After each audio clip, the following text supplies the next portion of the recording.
Alors aujourd'hui, grâce à Madame Marie-Cécile Ploy, qui est professeure des universités en bactériologie, virologie à la faculté de médecine de Limoges, nous allons écouter une conférence d'une très grande importance pour la santé publique, dont la nôtre. Et elle a intitulé cette conférence, comme vous le voyez, « L'antibiorésistance, une pandémie silencieuse ».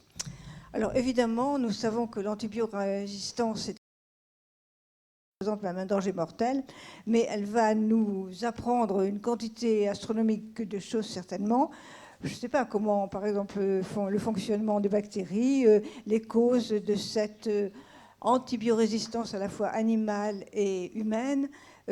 Comment peut-on s'en protéger, peut-être dans une certaine mesure seulement. Bon, mais tout cela, nous allons le savoir tout de suite, et je lui laisse sur le champ la parole. Ce n'est pas la peine de lui faire perdre du temps. Voilà, alors bon après-midi.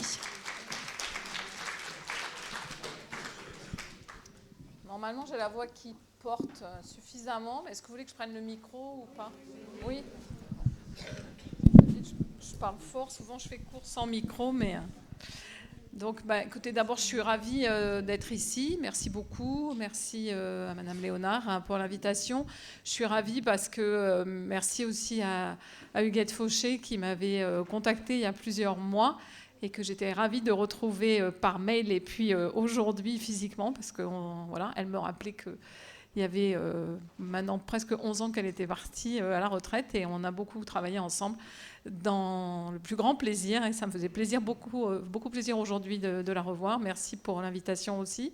Et puis ça me permet aussi, alors je n'ai pas une très bonne vue donc je ne suis pas sûre que je reconnaisse obligatoirement s'il y a d'autres gens que je connais, mais en tous les cas ça me fait plaisir aussi parce que il y a dans la salle Ève qui a quitté le laboratoire il n'y a pas longtemps et donc ça me fait très plaisir d'avoir l'occasion aussi de la revoir.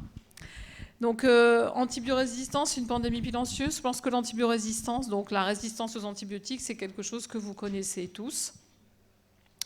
Et pourquoi on l'appelle une pandémie silencieuse? Enfin, on l'appelle les spécialistes. Pour l'instant, dans le grand public, il n'y a pas trop cette notion. Parce qu'en fait, si on prend l'exemple le plus récent qu'on connaît tous de la Covid, vous voyez tous ce que c'est. J'imagine que vous avez été un certain nombre d'entre vous à avoir contracté cette pathologie et vous voyez tous ce que c'est. Et donc, il peut y avoir du coup assez facilement des associations de patients pour une pathologie particulière. Alors que la résistance aux antibiotiques, les gens, ils ne disent pas « j'ai été malade de la résistance aux antibiotiques » ou on ne dit pas « mon conjoint, mon cousin, mon voisin est mort de la résistance aux antibiotiques ».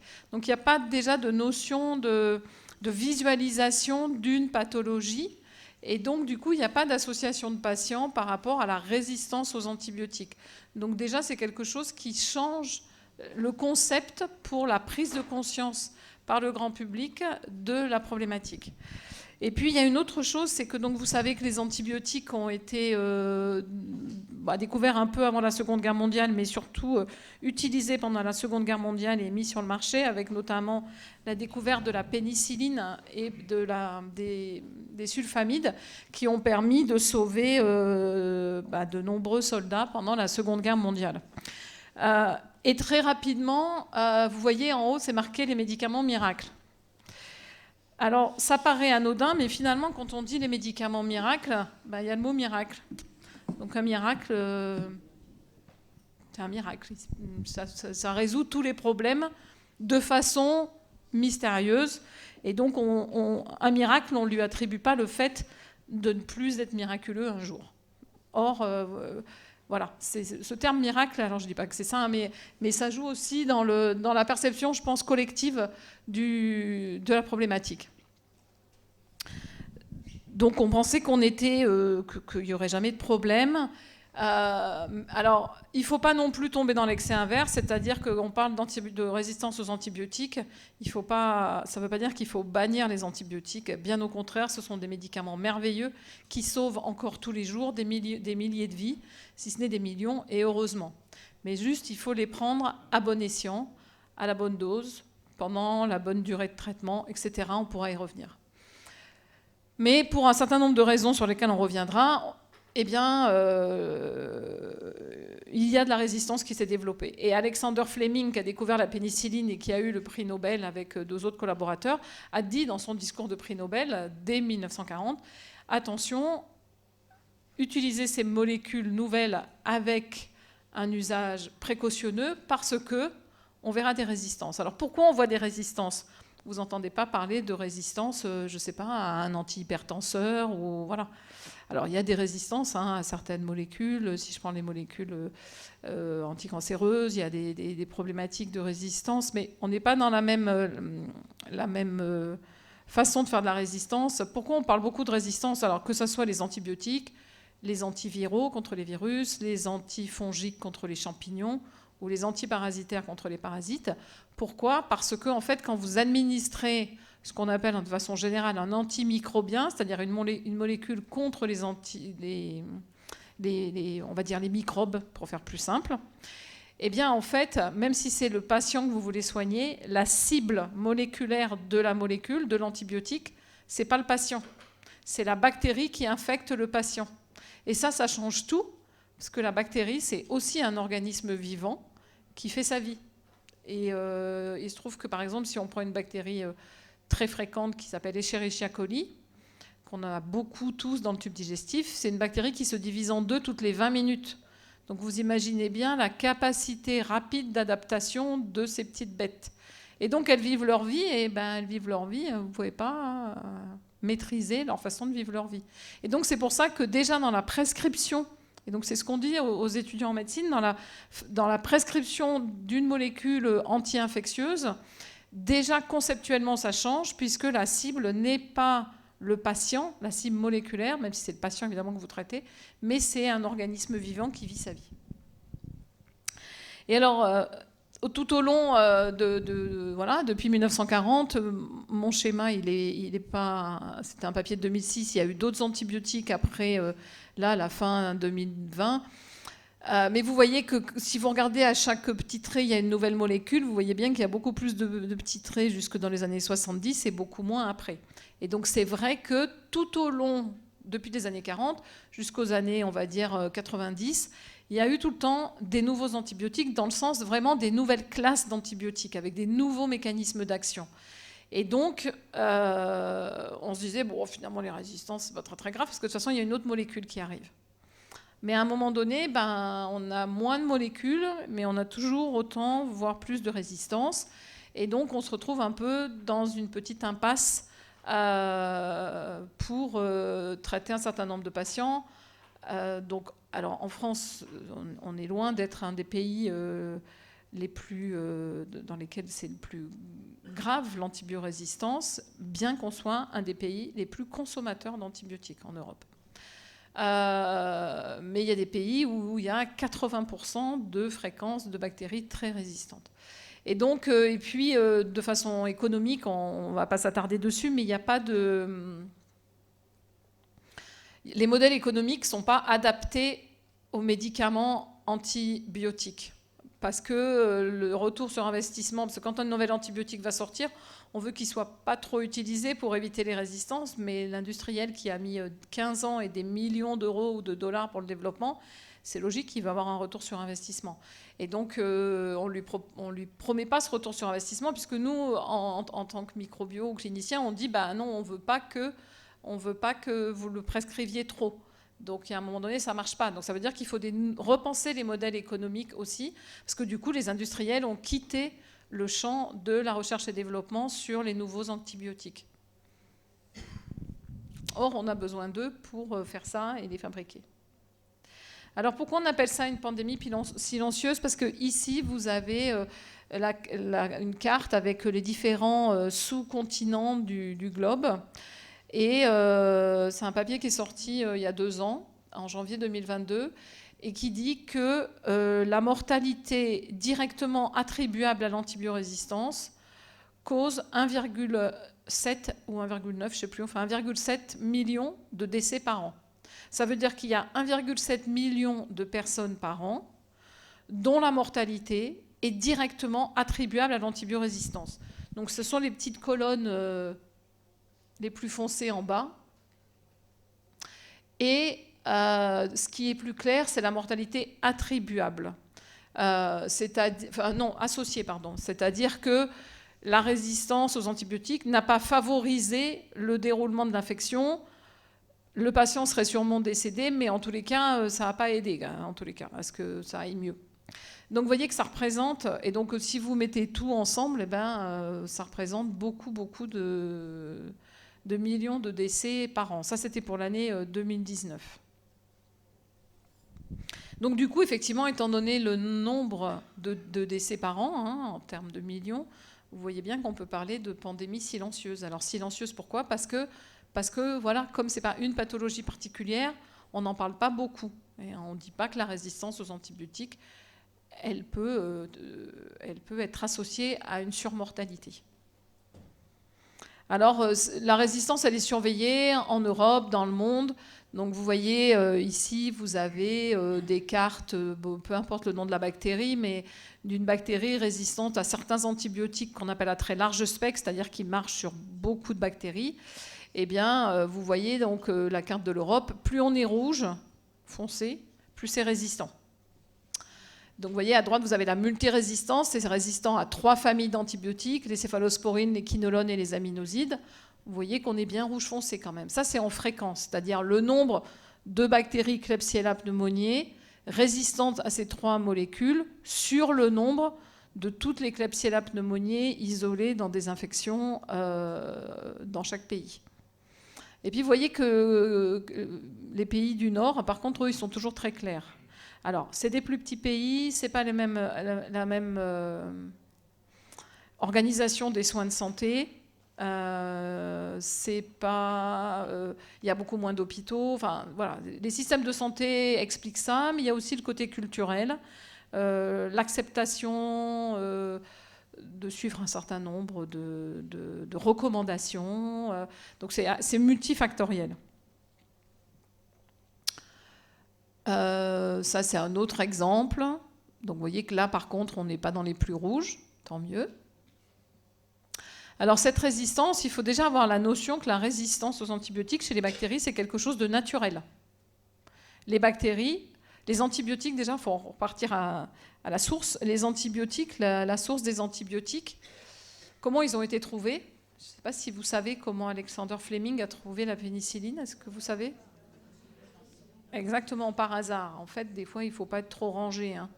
Il cultivait des bactéries qui s'appelaient des staphylocoques. Et puis, il est parti en vacances. Il a laissé ses boîtes de pétri sur la paillasse. Il n'a pas rangé sa paillasse en partant. Mais il a bien fait, parce que quand il est revenu de vacances, ces bactéries, il y avait des moisissures dedans. Et comme il est quand même curieux, avant de balancer ses boîtes à la poubelle, il a dit bon, c'est bizarre quand même. Autour du champignon, il y avait un halo. Il n'y avait plus de staphylocoque. Et donc, il s'est dit, c'est bizarre. Et donc, ce champignon était un pénicillium qui fabriquait la pénicilline. Pourquoi ? Parce que dans le sol, il y a plein de bactéries et de champignons qui vivent les uns avec les autres et qui ont donc besoin de se défendre les uns des autres. Et qui fabriquent des molécules qu'on a identifiées ensuite à qui on a donné le nom d'antibiotiques. Donc, en fait, les antibiotiques, ils sont produits par des bactéries de l'environnement. Et donc, déjà, celles qui produisent l'antibiotique, pour pas qu'elles meurent elles-mêmes, il faut qu'elles résistent. Donc la résistance, c'est quelque chose de naturel. Et à côté de ça, il y a des résistances acquises, où les bactéries, elles peuvent récupérer par plein de mécanismes différents qu'on ne va pas détailler aujourd'hui. Je pense que ce n'est pas l'objet, mais je pourrais y répondre si vous le souhaitez. C'est assez malin, une bactérie, l'air de rien. Et c'est capable d'aller récupérer par plein de mécanismes différents. Sur un tout petit truc qui est microscopique, c'est assez impressionnant, les mécanismes qu'elles peuvent mettre en jeu. Elles sont capables de récupérer de l'ADN étranger, soit directement, soit par des éléments intermédiaires comme les bactériophages, comme les plasmides, etc., qui vont leur amener de l'ADN étranger, qui vont leur permettre d'avoir une propriété nouvelle, dont la propriété résistance aux antibiotiques. Donc elles peuvent effectivement, et ces échanges peuvent aussi, même s'ils ne sont pas très fréquents, peuvent aussi se faire entre l'animal et l'homme, mais aussi entre l'homme et l'animal. Par exemple, les bactéries résistantes qu'on trouve chez le chien, elles viennent généralement de l'homme. Parce qu'il y a une espèce de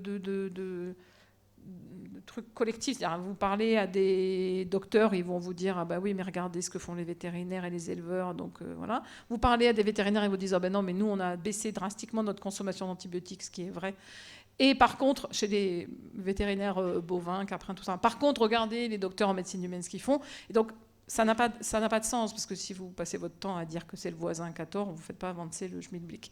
Donc c'est une prise de conscience collective et de regarder ce que chacun peut apprendre de l'autre. Et donc il y a une espèce d'inconscient comme ça collectif qui dit « Ah bah oui, mais en fait les bactéries résistantes qu'on a, c'est parce qu'on les récupère, parce qu'on a mangé du bœuf, du porc avec des bactéries résistantes, etc. » En fait, il y a très peu de transferts, même de l'animal. Alors par la chaîne alimentaire... il peut y en avoir, mais assez peu. Et par l'animal vivant, très peu aussi, tout simplement parce que les bactéries du tube digestif de l'animal, elles n'aiment pas s'implanter dans notre tube digestif. Mais il peut y avoir des transferts de ces éléments génétiques qui amènent des gènes. Ça, c'est vrai. Et donc, en fait, toutes ces acquisitions, elles se font globalement au hasard. La bactérie, elle va avoir des mutations, elle va acquérir des gènes qui lui servent peut-être à rien. Et il n'y a aucune raison qu'elle se développe mieux, même c'est souvent moins bien, parce qu'elle a acquis des gènes étrangers. En revanche, si la bactérie A, elle a acquis des gènes de résistance étrangers, enfin étrangers à elle-même, et qu'elle se retrouve en revanche dans un environnement où il y a ce qu'on appelle une pression de sélection antibiotique, c'est-à-dire que vous administrez l'antibiotique pour lequel elle a récupéré un gène de résistance, et bien dans ces cas-là, c'est les bactéries qui auront récupéré le gène de résistance qui sont favorisées, et celles qui ne l'ont pas récupéré qui vont être détruites. Et donc en fait, c'est ce qu'on appelle de la pression de sélection. C'est pour ça que si au départ vous avez des bactéries jaunes, là, la population jaune, c'est des bactéries sensibles, et puis les rouges, là, les deux qui sont là, qui sont les bactéries qui ont acquis au hasard un mécanisme de résistance aux antibiotiques. Si vous n'administrez pas d'antibiotiques, il n'y a aucune raison que cet équilibre change. En revanche, si on administre l'antibiotique pour lequel les rouges ont acquis un mécanisme de résistance, vous aurez de moins en moins de jaunes et la population majoritaire va devenir la population rouge, donc la population résistante. Et elles peuvent ainsi, comme avec, c'est un peu comme les poupées russes, hein, les bactéries, elles ont plein de supports avec des noms plus ou moins complexes qui leur permettent de faire passer, même parfois en une seule fois, voilà, si on a cet élément génétique qu'on appelle un plasmide qui passe d'une bactérie A à une bactérie B, vous voyez qu'elle a plusieurs gènes de résistance. Et donc, on peut transférer en bloc, comme ça, à une bactérie, plusieurs résistances à plusieurs familles d'antibiotiques. Et comme ça, on peut avoir des patients qui arrivent à l'hôpital avec une bactérie résistante alors qu'ils n'ont pas pris, on veut les traiter par tel antibiotique, ils n'ont jamais pris de leur vie cet antibiotique, mais ils ont pu en prendre un autre auparavant qui a fait qu'ils ont sélectionné une bactérie résistante, mais comme la résistance, elle en a 3 autres avec, ça devient résistant à plusieurs molécules. Et pourquoi ? Parce qu'en fait, quand on prend un antibiotique par voie orale, eh bien, l'antibiotique, il ne sélectionne pas. Hein. Il va passer dans votre tube digestif. Et si dans le tube digestif, dans notre fameux microbiote que maintenant tout le monde connaît, dans notre fameux microbiote, il y a des bactéries sensibles, eh bien celles-là, elles vont être détruites. Alors pas toutes, heureusement. Et ça va créer ce qu'on appelle une dysbiose liée à l'antibiothérapie, c'est-à-dire un déséquilibre de notre microbiote qui peut ensuite avoir des conséquences. Et donc, pour résister, pour survivre, celles qui ont développé, acquis des mécanismes de résistance, elles vont plutôt rester là. Et donc, on peut avoir un microbiote avec des bactéries plus résistantes. Et donc ça, c'est démontré selon les lieux de vie. Hein, ça a été démontré, il y a eu beaucoup d'études chez les voyageurs. Si des voyageurs pour lesquels on a fait un prélèvement, un écouvillonnage rectal, on a regardé la résistance dans leur microbiote avant qu'ils partent en voyage dans des pays où la résistance est endémique. Et au retour de voyage, eh bien, il y a une forte acquisition de résistance au retour de voyage. Alors, vous ne le voyez pas, c'est dans votre tube digestif. Si vous n'avez pas de problème d'infection, tout va bien, mais il peut y avoir une infection. La bonne nouvelle, c'est que la plupart du temps, on est résilient et en 6 mois, voire même 1 mois, on a éliminé ces bactéries résistantes qu'on a récupérées parce que ce n'est pas celle de votre microbiote à vous, donc elles ne se plaisent pas. Mais pour des raisons qu'on ignore encore, peut-être de génétique, il y a certains individus chez qui il n'y a pas cette résilience et qui sont porteurs encore des mois, voire des années après, de ces bactéries résistantes acquises. Alors pendant très longtemps, on a dit la résistance aux antibiotiques, c'est qu'une vision médicale. D'abord, il faut s'intéresser qu'à la santé humaine pour résoudre ce problème. Et puis, c'est les hôpitaux et puis les EHPAD qui sont là où on concentre les gens, qui sont la source. Et puis, dans les années 80, on a commencé à s'intéresser à la ville, à la communauté, finalement. Dans la communauté, est-ce que les gens développent aussi... est-ce que les bactéries développent aussi des résistances chez des individus qui ne sont pas malades? Et puis dans les années 90, il y a eu des travaux sur les voyages, parce que quand je fais cours à mes troisième années de médecine, ils ont 20 ans, 21 ans. Et donc quand je posais la question il y a 20 ans, qui parmi vous n'a jamais pris l'avion? Alors, bon, on a des promos maintenant de 180. Ils ne sont jamais 180 en cours. Donc, si vous en prenez 50 qui sont en cours, sur 50, qui n'a jamais pris l'avion? Il y a 20 ans, sur 50, j'en avais 45 qui levaient la main. Maintenant, quand vous dites qui n'a jamais pris l'avion, sur 50, vous en avez 3 qui lèvent la main. Et j'imagine que vous, c'est pareil. Si je vous demande qui n'a jamais pris l'avion parmi vous, voilà. Il y a une personne. Bravo, vous avez un excellent bilan carbone. Après, il peut être décompensé par d'autres choses, mais je ne doute pas que vous ayez un excellent bilan carbone. Mais vous voyez, et je pense que dans votre assemblée, il y a 20 ans, c'est pareil, il y aurait eu beaucoup plus de monde. Moi, comme je dis, aux troisième année, j'ai dit, moi, j'ai pris l'avion la première fois à 25 ans, avec mon premier salaire d'interne, où je me suis offert un voyage. Et c'était l'événement de l'année que je prenais l'avion. Maintenant, les jeunes, moi, mes aînés, ils ont 22 ans... Alors non, maintenant ils ont la conscience écologique, donc ils ne prennent pas l'avion comme ça, ils ne le prennent plus même, et ils me disent qu'il ne faut pas le prendre. Mais en tous les cas, ce n'est pas un événement pour eux de prendre l'avion, quoi. Voilà, quand ils le prennent, ou s'ils le prennent. Donc ça a changé les choses. On l'a bien vu avec la Covid. Vous avez bien vu à partir de la Chine comme ça a flambé. Parce que les gens voyagent, les matières voyagent, les animaux de production voyagent, et donc tout ça circule. Je dis pas que, je fais pas de jugement sur est-ce que c'est bien, pas bien. C'est pas le propos. C'est juste que c'est factuel, c'est comme ça. Après, dans les années 2000, on s'est dit, mais finalement, peut-être qu'il faut pas regarder que du côté de la médecine humaine. Peut-être que si on s'occupait de la problématique un peu plus globalement et de regarder aussi la médecine vétérinaire, ça aurait peut-être du sens. Donc, on a commencé à s'intéresser aux animaux de production. Puis on s'est dit, ah oui, d'accord, mais en fait, nous, quand on va aux toilettes, et les animaux, les lisiers, les fumiers, où est-ce que ça va? Tout ça, ça va au mieux dans une station d'épuration, sinon dans les rivières en aval. Et donc, on a commencé à s'intéresser aux eaux usées, et puis à ce qui est dessous, c'est-à-dire les eaux de surface, les eaux souterraines. Que se passe-t-il? Et puis, on s'est intéressé dans les années 2010 aux animaux de compagnie, et puis aux animaux qui vivent... alors qui peuvent être des animaux de compagnie, mais c'est rare, mais des animaux qui vivent pas loin de nous. Les souris, les rats, les écureuils, les hérissons, les renards qui malheureusement maintenant se nourrissent plus de déchets de ville que de petits animaux dans leur écosystème. Et on s'aperçoit que la faune sauvage, elle a un rôle aussi. Il y a eu des études sur des mouettes. Les mouettes, vous savez, elles mangent sur les plages. Généralement, les plages, malheureusement, ne sont pas propres. Et donc, ça a été montré en récupérant des mouettes et en allant récupérer leurs excréments aussi, qu'il y a un portage impressionnant de résistance chez les animaux et chez les mouettes. Et puis, il faut tirer les leçons de la Covid, où le fameux concept « une seule santé » et en anglais « One Health », que je pense maintenant vous avez tous entendu au moins une fois, c'est devenu un élément marketing maintenant. Tout le monde en parle de façon un peu trop galvaudée à mon goût, mais bon, néanmoins, ça met la conscience dans l'esprit des gens, ce qui est bien. C'est-à-dire qu'on ne peut pas considérer qu'on est unique dans son propre environnement. Ça, c'est valable pour le changement climatique, pour tout. Et que donc, on est seulement un élément au sein de plusieurs écosystèmes. Et ça, c'est primordial pour pouvoir avoir... primordial d'avoir cette conscience-là pour pouvoir élaborer des moyens de lutte. Donc effectivement, plus de 75% des maladies infectieuses humaines émergentes ont une origine animale, ce qu'on appelle les zoonoses.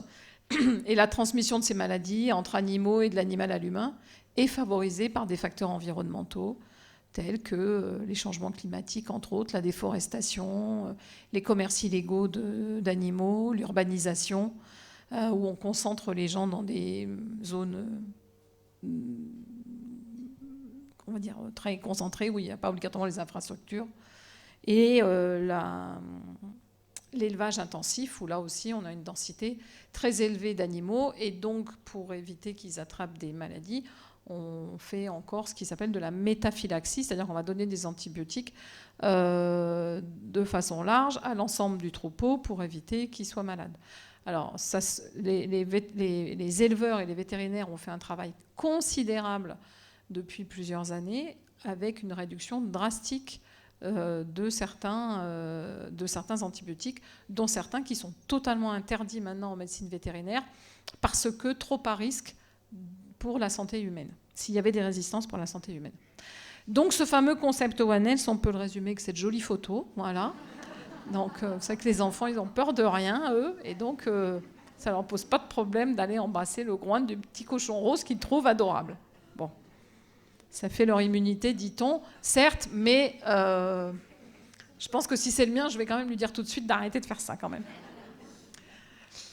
Et donc, dans son environnement, eh bien, voilà, quand on regarde l'environnement en général, les antibiotiques, ils sont produits dans des usines, on va y revenir, parce qu'elles ne sont malheureusement pas en Europe.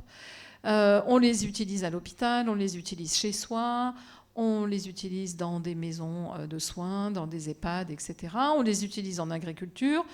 Ça passe alors, dans des pays qui ont les moyens par des stations d'épuration. Une station d'épuration...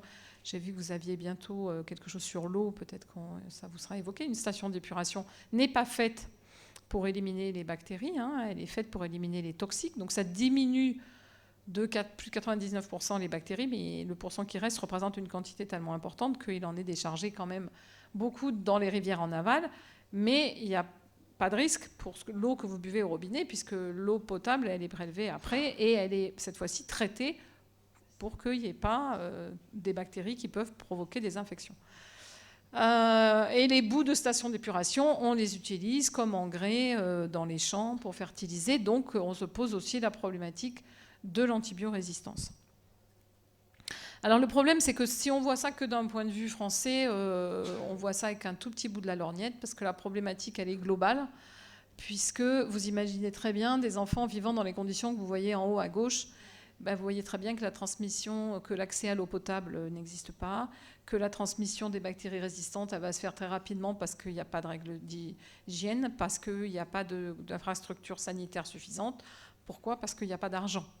Et donc, il y a un grand... Bon, alors malheureusement, ce n'est pas que pour l'antibiorésistance, mais pour l'antibiorésistance aussi, il y a une grande inégalité entre les pays selon le niveau de revenu. Et on sait aussi que c'est un cercle vicieux, puisque l'antibiorésistance va favoriser les inégalités dans le monde, que ce sont aussi les mêmes pays qui sont touchés par les problématiques les plus graves du changement climatique, par les problématiques de corruption financière. Il y a des articles très intéressants qui montrent une corrélation entre le niveau de corruption et le niveau d'antibiorésistance, et que ça va plus toucher les groupes de population les plus vulnérables, où on retrouve les femmes, les enfants, les personnes âgées, les personnes qui ont des pathologies. Et donc, voilà, on reproduit un schéma qu'on connaît pour d'autres choses. Et puis, l'accès à l'eau. Et puis, vous avez une image en bas avec une publicité en Inde pour... voilà, c'était toilettes. Plus de 60% de la population en Inde n'a pas accès à des toilettes. Et donc, vous imaginez tout de suite que la défécation dans l'environnement, ça va dans les eaux des rivières, dans les eaux souterraines, et on entretient ce cercle d'antibiorésistance. Donc, au niveau mondial, j'allais dire, un des premiers moyens de lutte contre l'antibiorésistance, c'est de construire des toilettes, de donner accès à de l'eau potable, à de l'eau propre aux gens, et d'améliorer les conditions socio-économiques pour une hygiène plus acceptable. Donc on met des fois l'accent en disant « Ah oui, mais regardez, c'est dans ces pays-là qu'il y a beaucoup de résistance », mais le but n'est pas non plus d'accuser, mais de regarder les problématiques et de se dire quelles sont les problématiques. Et ce n'est pas que des problématiques de santé. Et donc l'Organisation mondiale de la santé travaille beaucoup sur ces aspects. Et puis on a parlé de production antibiotique tout à l'heure. Malheureusement, la plupart des médicaments, et en tous les cas c'est vrai pour les antibiotiques, sont fabriqués en Inde et en Chine, pays dans lesquels il n'y a pas de régulation en aval des usines. Donc il n'y a pas de station d'épuration propre aux usines, et donc il y a des concentrations d'antibiotiques dans l'eau qui est relarguée en aval des usines, qui est très très importante, bien au-dessus de ce qu'on appelle, et là Ève va me suivre, de ce qu'on appelle les CMI, c'est-à-dire des concentrations minimales inhibitrices, c'est-à-dire des concentrations qui vont inhiber des bactéries, elles sont bien au-dessus. Donc ça veut dire que vous inhibez plus rien et que seules les bactéries archi-résistantes vont subsister. Il y a eu en Inde à un moment donné une régulation, et puis le dernier président a, pour des raisons de lobbying et d'élection, a supprimé cette régulation. Donc ça veut dire que ce doit aussi se poser, on en entend beaucoup parler, hein, si vous avez entendu le discours du président de la République il y a 2 jours, ça a été évoqué, en tous les cas, doit se poser la question pour les antibiotiques de la réinternalisation en Europe d'un certain nombre de productions. Et puis on a parlé du changement climatique. Pourquoi il y a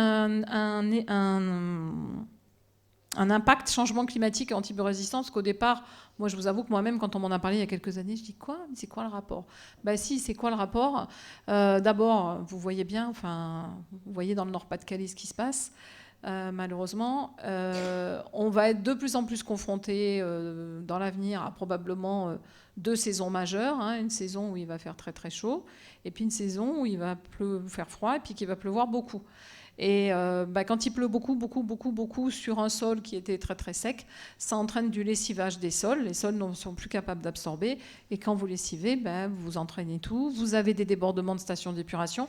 Il y a quelques mois, là, quand il a beaucoup plu, en octobre-novembre, par là, on a entendu à Paris, puisqu'il y a le fameux JO où il faut faire des trucs dans la Seine, hein, et on a entendu que les entraînements ne se faisaient plus parce que les stations d'épuration, elles avaient débordé.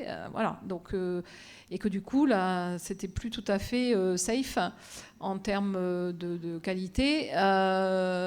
Donc, il y a tout ça. Il y a le fait que les changements climatiques dans des endroits où il va y avoir une sécheresse importante, et il y a déjà de la migration climatique. Et donc, les gens vont se concentrer dans des zones urbaines où on peut gagner 3 sous, mais dans des zones qui ne sont pas faites d'un point de vue infrastructure pour éliminer tous les déchets de tout le monde. Donc là aussi, ça va emmener des résidus et des bactéries résistantes et des gènes de résistance dans l'environnement, l'agriculture extensive, etc. Et puis, au fur et à mesure, les eaux souterraines vont finir par être contaminées elles aussi.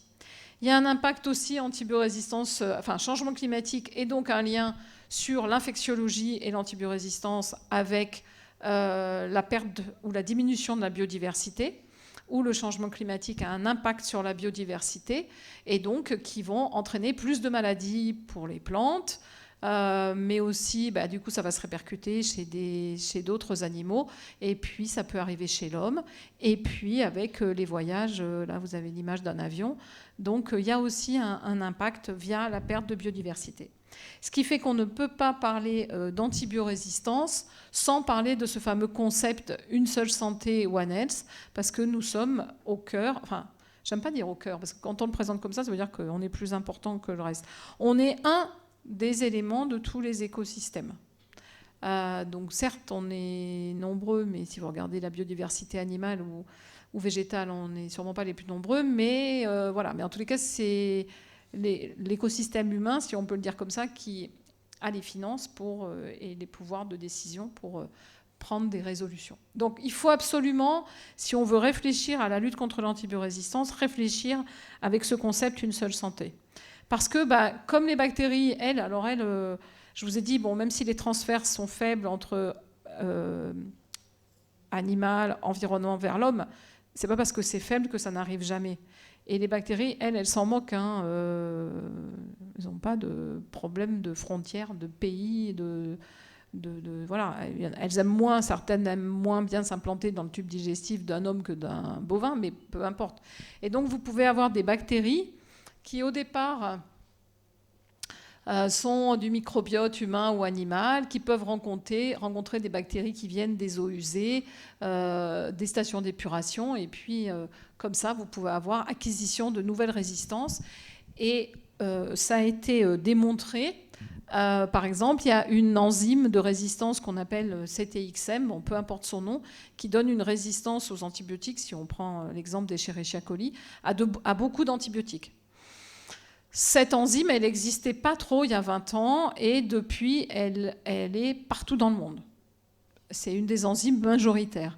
Eh bien, l'origine génétique de cette enzyme, c'est une bactérie qui s'appelle Cluivera ascorbata, qui est une bactérie du sol, qui ne vous donnera jamais une infection, mais qui vit sa vie dans le sol. Mais bon, comme elle, en contact de molécules, on a dit inhibitrices, elle a un gène qui ressemble beaucoup à ce gène-là, qui, au cours de l'évolution, alors tout ça peut prendre un temps long, hein, qu'on ne sait pas bien évaluer, eh bien, elle est prise en charge par différents éléments génétiques mobiles. À un moment donné, elle s'est retrouvée chez un Escherichia coli qui vit très bien dans le tube digestif. Et donc là, ben voilà, péril fécal, défécation partout dans le monde. La résistance dans l'environnement, dans l'eau, elle est beaucoup plus due à la défécation sauvage qu'à la pollution, etc. Ça ne veut pas dire qu'il ne faut pas s'occuper de l'autre problème. Mais j'en reviens au propos de tout à l'heure que donnons déjà accès à des toilettes à la population mondiale et un certain nombre de choses iront déjà mieux. Et bah, du coup, c'est tombé, on va dire, chez le bon Escherichia coli, avec un plasmide, le bon plasmide qui aime bien rester là, et ça a disséminé partout. Donc probablement que dans le sol aujourd'hui, il y a peut-être les gènes de résistance de demain qui vont se répandre partout. Pour ça qu'aussi, il faut parler de pandémie silencieuse. Donc il ne faut pas non plus être affolé hein, par ce que je vous dis, mais on sait que les maladies infectieuses, on verra émerger d'autres choses, comme on a vu émerger la Covid, et comme on verra émerger d'autres choses. C'est pour ça aussi qu'il faut faire de la recherche fondamentale pour bien connaître ces mécanismes. Et on est dans des systèmes aujourd'hui où on met plus d'argent pour financer la recherche directement appliquée que la recherche fondamentale, ce qui, à mon avis, est une erreur. Et on l'a vu avec le vaccin Covid. S'il n'y avait pas eu des gens qui travaillaient depuis des années dans l'ombre en se battant pour avoir 3 sous pour travailler sur l'ARN messager, on n'aurait pas eu les vaccins qu'on a eus. Donc voilà, je pense que c'est important de continuer à financer la recherche fondamentale. Alors les causes de l'antibiorésistance, bon, on en a déjà un petit peu parlé. La surprescription d'antibiotiques qui a eu lieu aussi bien en médecine humaine qu'en médecine vétérinaire. Je ne vous dis pas que tout est réglé, loin de là, mais il faut continuer à éduquer. Les nouvelles générations, je pense, voilà, ça rentre plus maintenant dans les habitudes. En tant que patient, on a aussi on a une action citoyenne dans la lutte contre l'antibiorésistance, dans le sens où, je sais pas, vous vous réveillez demain matin, vous n'êtes pas trac, vous avez le nez qui coule, vous n'êtes pas bien, un peu de fièvre et tout, ça traîne 2 jours, 3 jours, 4 jours, vous mouchez vert, jaune, donc vous vous dites, oula, je vais aller voir le médecin. Alors je vous rassure, même si vous mouchez vert, jaune 10 jours, vous avez un peu de fièvre, vous mouchez, le nez qui coule, ça peut très bien être un virus et il faut juste être patient. Et le meilleur truc, c'est de se laver le nez. Après, il faut faire attention de ne pas faire des surinfections. Il faut regarder si ça n'empire pas. Mais ce n'est pas parce que ça dure longtemps qu'il faut prendre des antibiotiques. Donc déjà, il y a ça. C'est-à-dire qu'il faut qu'on accepte, nous, d'avoir une rhinopharyngite pendant 10 jours en n'étant pas trac, en étant fatigué, en ayant la tête comme une casserole et en mouchant vert jaune. Et de ne pas dire « Ah non, mais je veux des antibiotiques ». Ou le petit qui a une otite, on sait que c'est pénible, ils ont mal, ils hurlent, on a envie de dormir, et donc on va chez le médecin, on dit « S'il vous plaît, ça fait 3 nuits que je ne dors pas, mettez-le sous antibiotiques parce que j'en peux plus ». Alors des fois, on met les gens sous antibiotiques, et les gens ils disent « Ah ben oui, je vais beaucoup mieux ». Mais ils vont beaucoup mieux juste parce que c'était l'évolution de leur maladie, et pas parce qu'on est mis sous antibiotiques. Et l'autre chose, c'est que quand on prend des antibiotiques parce que c'est justifié, comme c'est quand même, comme j'ai dit au début, des magnifiques molécules, le but, c'est que ça fasse effet. Donc ça fait effet.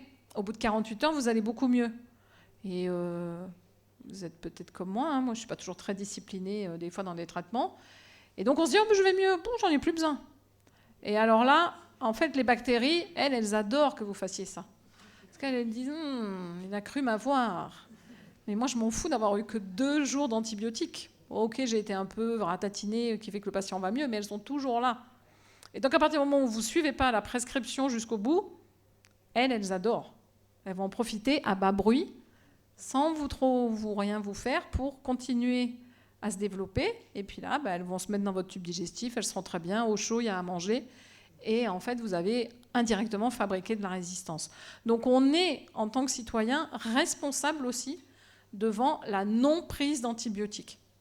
Et c'est vrai qu'il y a des médecins qui nous disent, oui, mais ok, on ne prescrit pas, mais des fois on est supplié. Et puis je vais perdre mes patients parce qu'ils vont aller voir le médecin d'après. Alors maintenant, avec le nombre de populations qui n'a pas d'accès à un médecin, c'est moins le cas.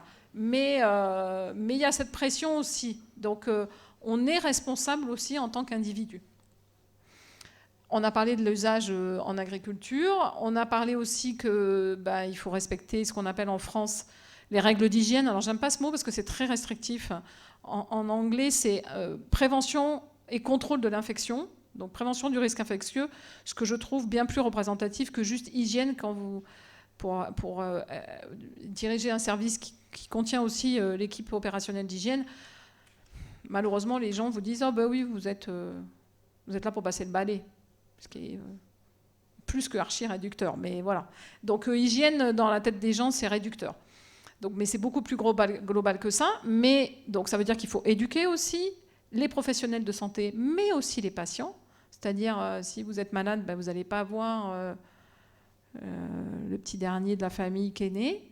Vous n'allez pas avoir un parent ou un ami qui est à l'hôpital si vous-même vous êtes malade. Ou alors vous y allez, vous mettez un masque. Donc, maintenant, là, en ce moment, le masque est réintroduit à l'hôpital en systématique. Mais il faut avoir une hygiène des mains. Voilà, quand vous allez voir quelqu'un, mais aussi dans le quotidien. Alors, je ne dis pas qu'il faut tout hygiéniser, parce que c'est pas obligatoirement bien non plus.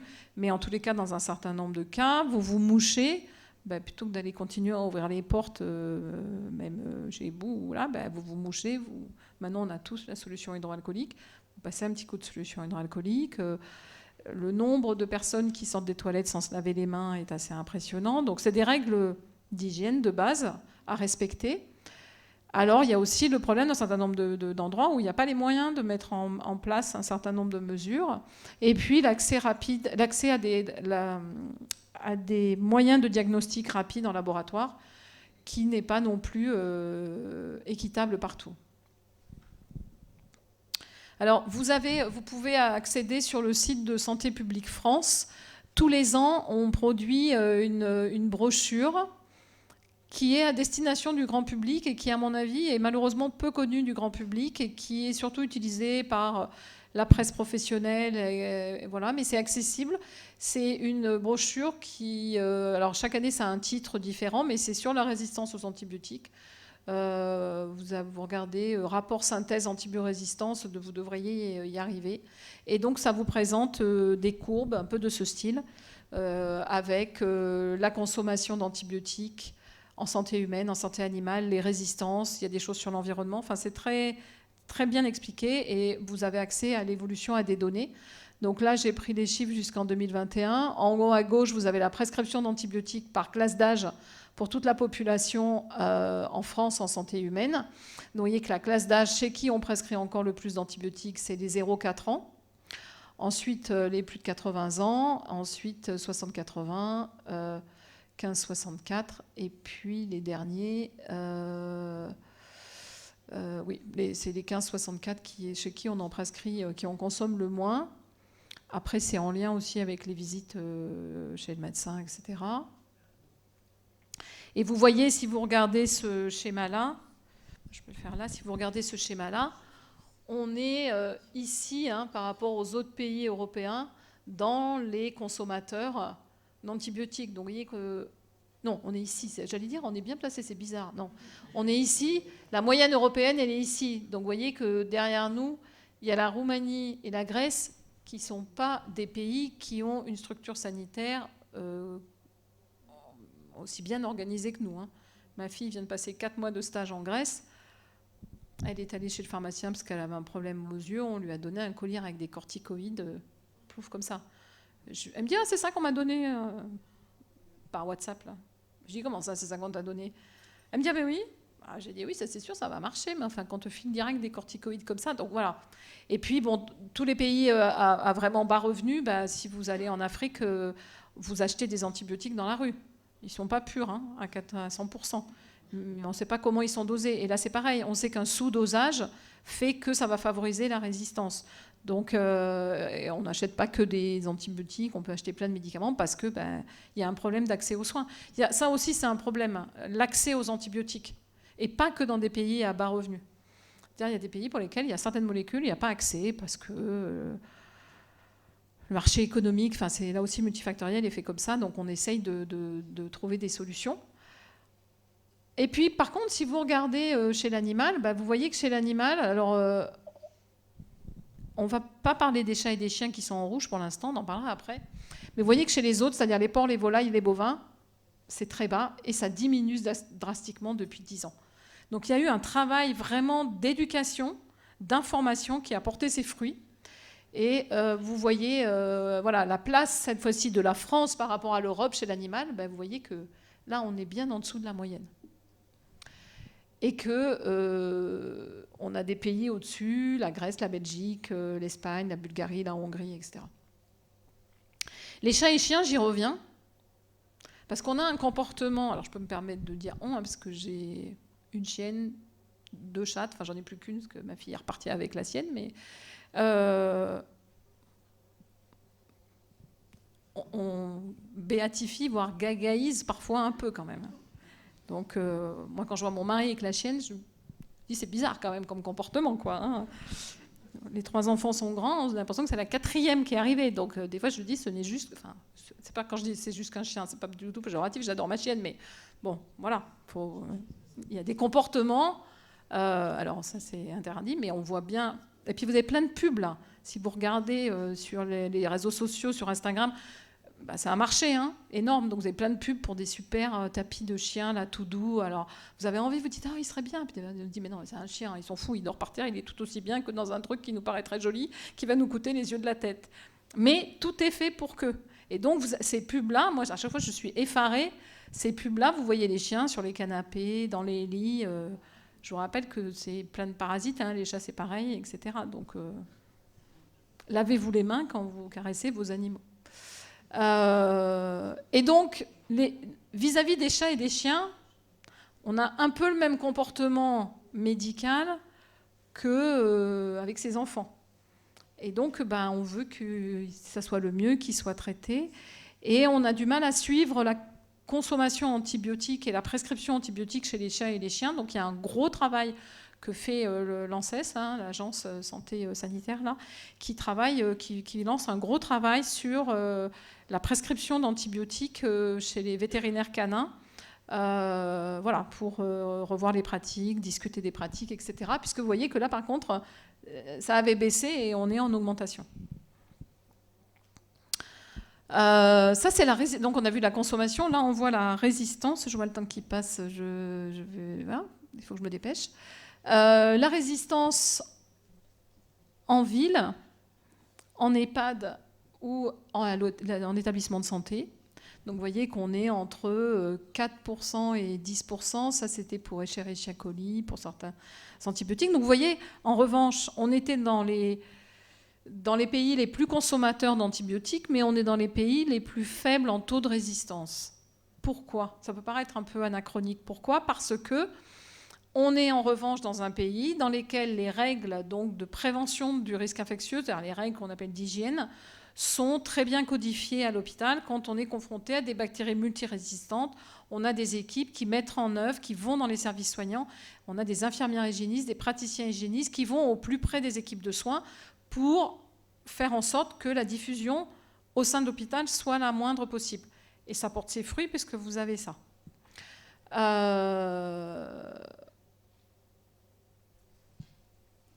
Et ensuite, chez l'animal, en termes de résistance, vous voyez, on a vu la courbe qui diminuait fortement de consommation.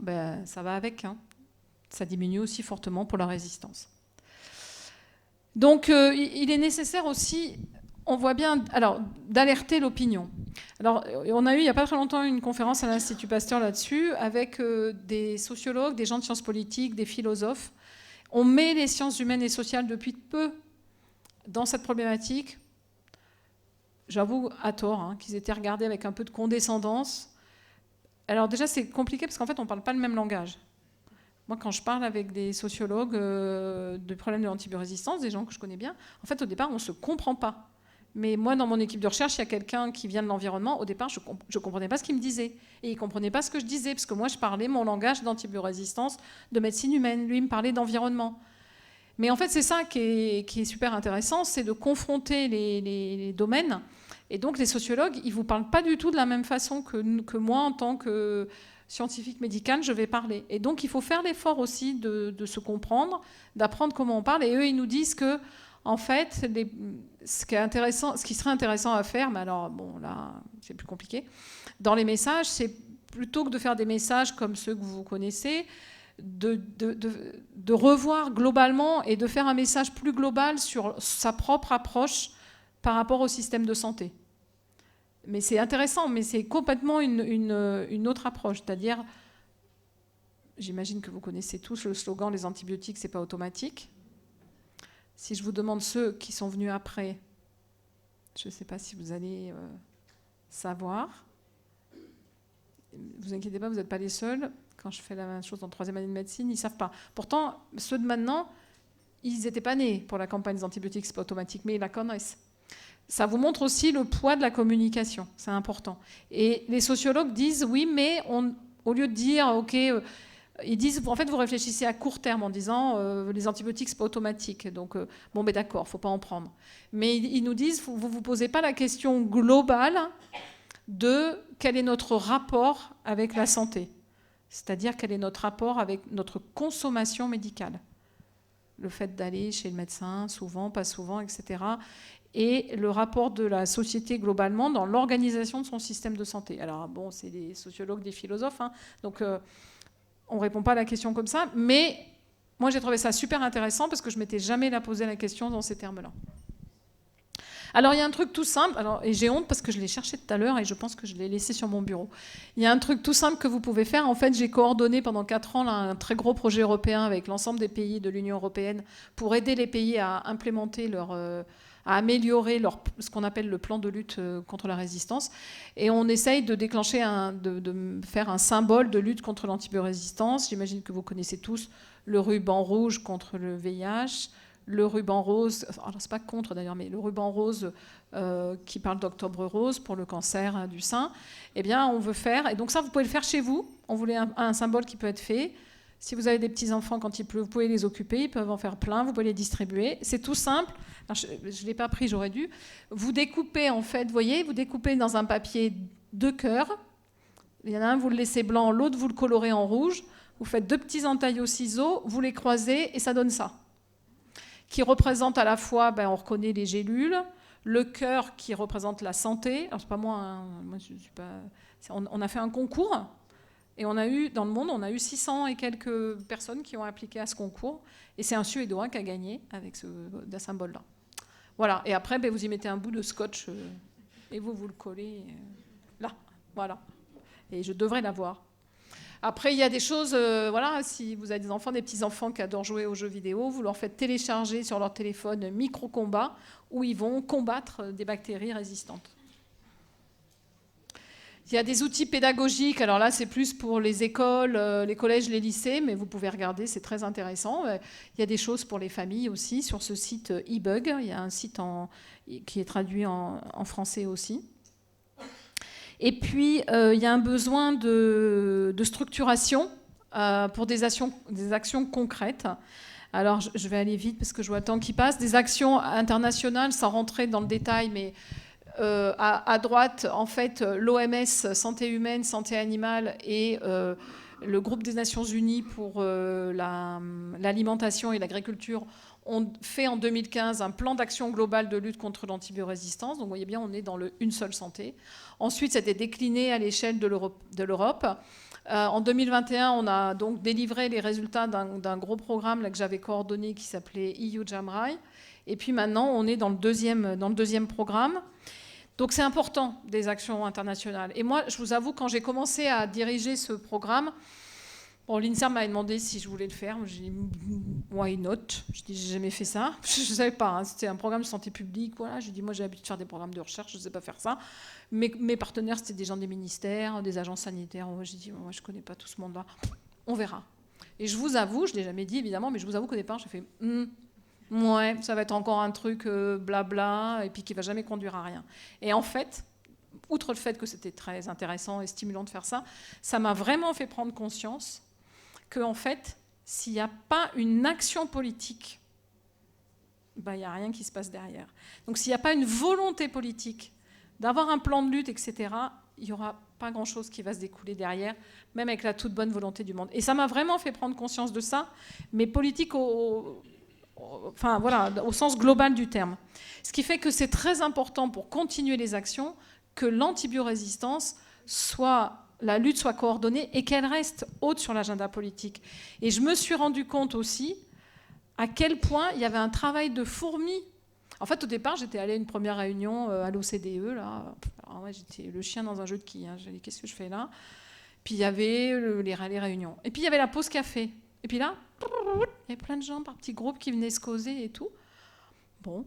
Et puis après, on revenait s'asseoir. C'est bizarre, le ton de la réunion avait changé, les décisions étaient...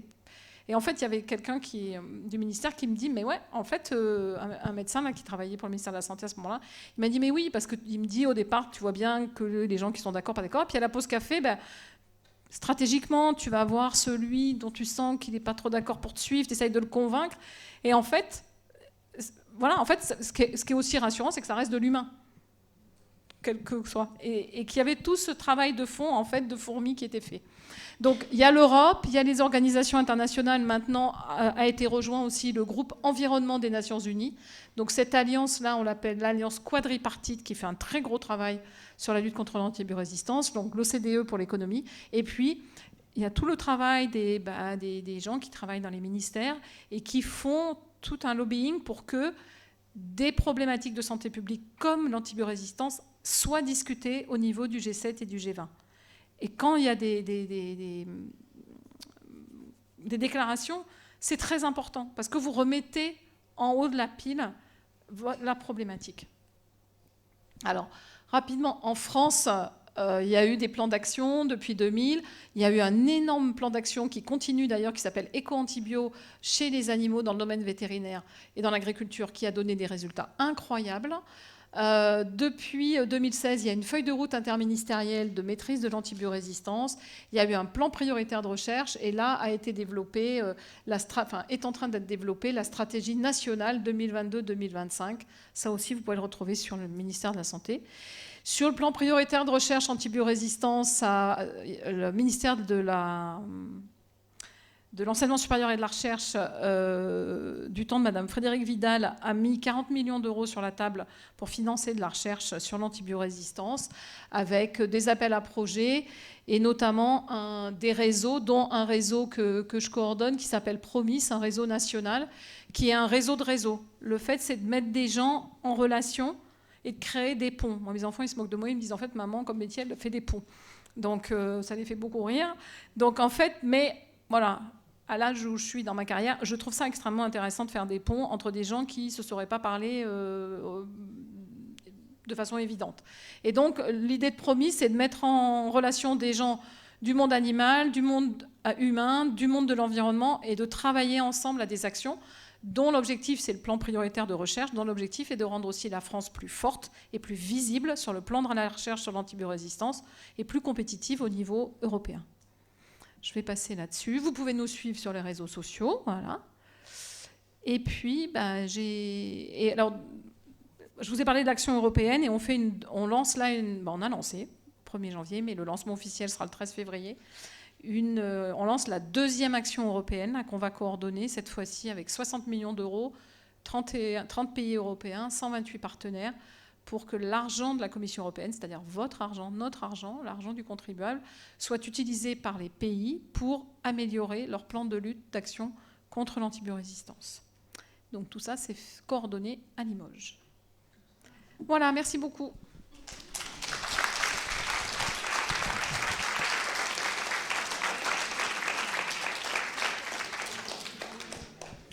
Donc ça, si vous ne le connaissez pas, c'était celui qui est sorti il y a 2-3 ans, hein, le slogan. Mais il va y en avoir un nouveau, donc vous pouvez oublier celui-là. Il devrait y en avoir un nouveau. Est-ce que vous avez des merci questions? beaucoup, madame, de cet exposé si clair, si pédagogique. Je pense que je vais passer le micro pour des questions. Oui, si vous voulez le prendre, merci.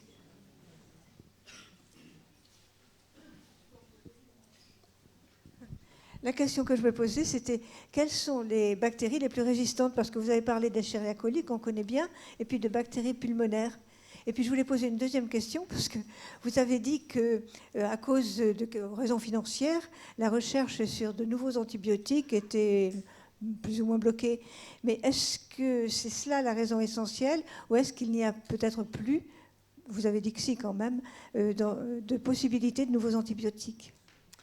Alors, les bactéries les plus résistantes, en fait, l'OMS, l'Organisation mondiale de la santé, a établi une liste qui s'appelle ESCAPE, qui regroupe plusieurs bactéries. Alors, donc c'est Escherichia coli, Klebsiella, Pseudomonas aeruginosa, les staphylocoques, entérocoques, pneumocoques et acinetobactères, qui sont considérées comme les bactéries les plus menaçantes en termes d'antibiorésistance. Et pour votre deuxième question, alors j'ose espérer qu'on n'a pas épuisé toutes les possibilités. Alors évidemment, il y a eu déjà beaucoup d'explorations sur les mécanismes de comment sont fait une bactérie. Mais il y a eu une expérience très intéressante qui a été publiée, je ne sais pas, il y a 6-7 ans, où des gens, en fait, ils ont créé un petit système où ils ont pris du sol, parce qu'en fait, la plupart des bactéries du sol, comme les bactéries de notre microbiote, si vous les mettez sur une boîte de pétri sur lesquelles on cultive, je ne sais pas, si vous avez une infection urinaire, on va mettre votre urine sur une boîte de pétri, on va trouver des bactéries.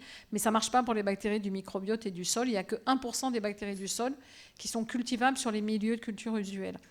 Et donc, ils les ont mis dans ils ont mis la terre dans un espèce de petit système avec un milieu qui reproduit le milieu naturel.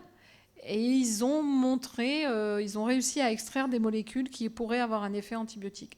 Après, c'est que le début du parcours et après, il faut beaucoup d'argent pour ça. Après, il y a pas mal de startups qui travaillent là-dessus. Le problème, c'est qu'à un moment donné, ils n'ont plus les épaules assez solides financièrement, il faut être racheté. Et puis après, il y a de façon un peu pervers, par contre, tout un système économique boursier qui est aussi à l'affût des boîtes qui peuvent se casser la figure.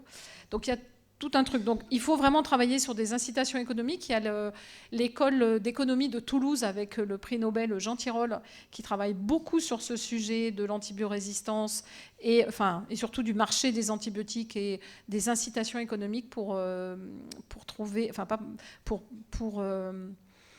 convaincre les industriels de revenir dans la bataille.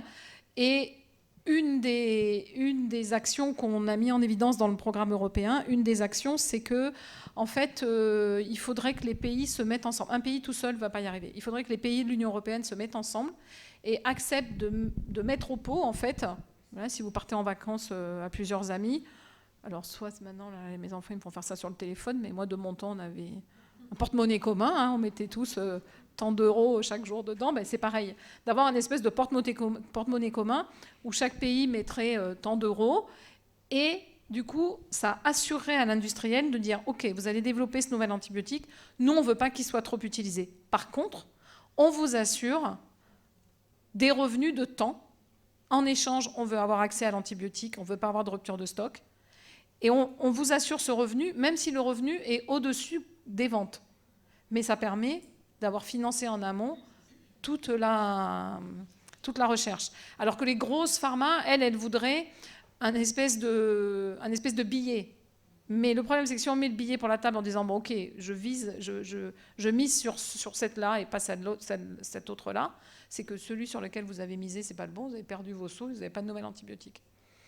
Donc voilà, il y a plein de systèmes économiques en réflexion. Mais après, est-ce qu'on va réussir à faire que l'ensemble des pays européens veulent bien faire ce truc collectif? C'est compliqué. Mais il y a vraiment, ça serait la solution.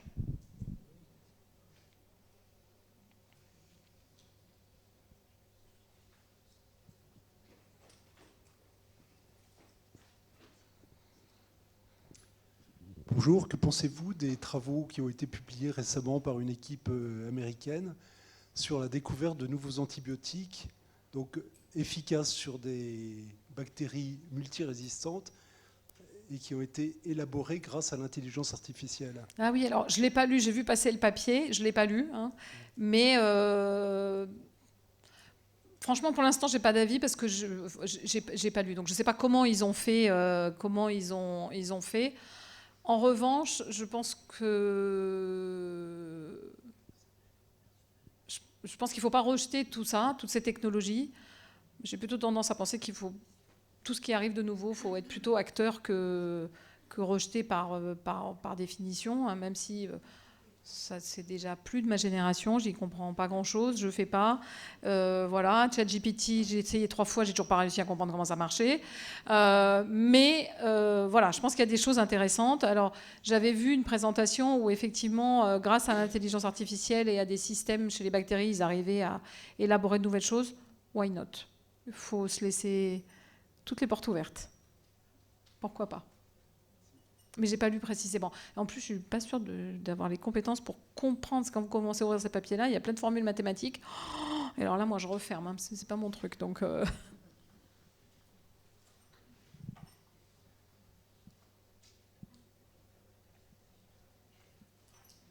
j'espère vous avoir convaincu qu'on est tous acteurs, en fait, de la lutte. Et que si vous devez en prendre, vous prenez la bonne prescription pendant toute la durée. Même si vous allez mieux au bout de 2 jours. Oui. Ah, Marie-Laure, je ne t'avais pas reconnue. Je n'avais pas vu, je ne vois rien, moi, de loin. Bonjour, Marie-Laure. Bonjour, Marie-Cécile. Au niveau de la politique de lutte contre les infections nosocomiales, par rapport aux années